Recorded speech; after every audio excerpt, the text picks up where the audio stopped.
Hello, it's time for another faith talk.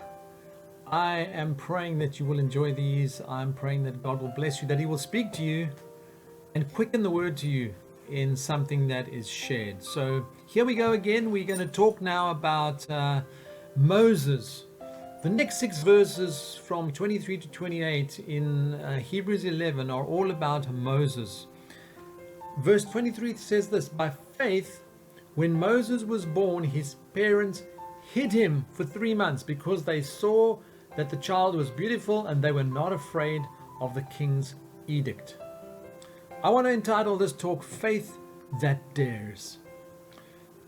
We sometimes have to have a daring faith, a faith that is prepared to go against the grain, faith that has to stand up against society, that stands up against the system. We see it all the way through the Bible, where people stood for their principles, even when there were orders issued that if you did that, there would be terrible consequences. We saw people thrown into a fire. We saw people thrown into a lion's den. We've seen so many examples of where people stood up for God and God came through for them. And in this case, the Pharaoh sends out an edict which says that all children beneath a certain age need to be killed. And Moses' parents just had faith that God was going to take care of this child. They were Jewish, and they went and they hid him so that he would not be found and killed, but that he would be kept, and God would keep his life. And so Moses is kept away from this murderous death threat that comes, and other babies are all killed, but Moses gets away with it. And he grows up as an Egyptian. He's taken in by one of the princesses of the palace, and he grows up as if he was an Egyptian child.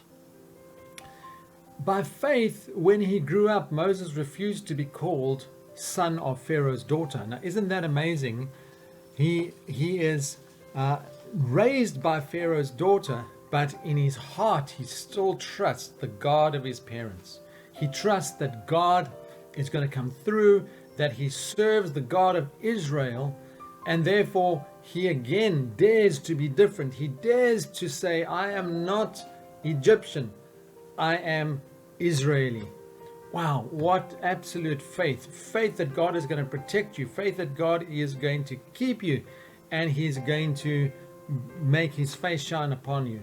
Wow. So it goes on in verse 25 saying that he chose to rather be ill-treated with the people of God than to enjoy sin's fleeting pleasure.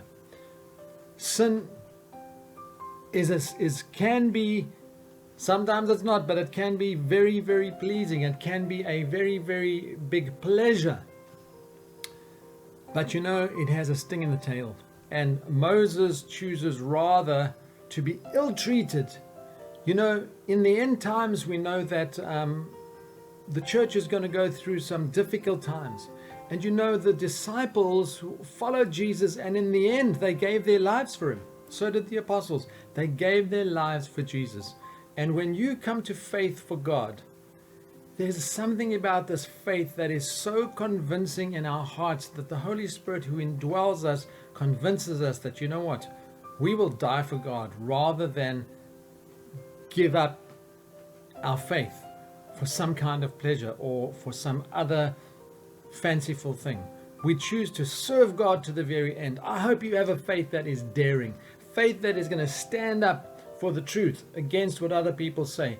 Just stand up tall, stand up straight, stand up for God, have some backbone, and make sure that we don't look weak in the face of testing and trials, but let's just be faithful to God in all that we do. So I love this faith of Moses, who, in the spite of having such cushy circumstances on the one hand, chose to rather stand for God. And so maybe you're at school, maybe you're at university, maybe you're at work, and maybe you have a lot of persecution. I want to encourage you, stand firm for God. Don't let the persecution of the world come against you. May the Lord bless you.